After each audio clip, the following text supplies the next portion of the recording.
Kính thưa quý khách, căn cứ vào chỉ thị của Cục Hàng không, hành khách không được phép mang theo điện thoại Samsung Galaxy Note 7 đến tất cả các chuyến bay của Vietjet dưới mọi hình thức, bao gồm hành lý xách tay, hành lý ký gửi và dưới dạng hàng hóa. Nếu quý khách có đem theo điện thoại Samsung Galaxy Note 7 lên tàu bay, vui lòng liên hệ với tiếp viên để được hỗ trợ. Xin cảm ơn sự hợp tác của quý khách.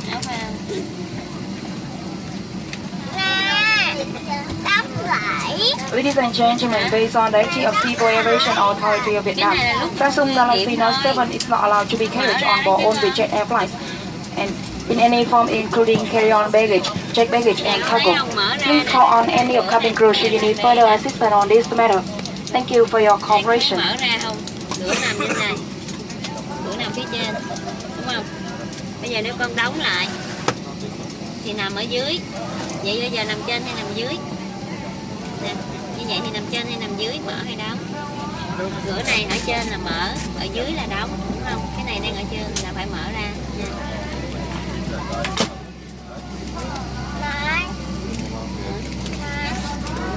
Kẹo cài xích, rồi máy bay bắt đầu đi rồi, cài xích beo vô.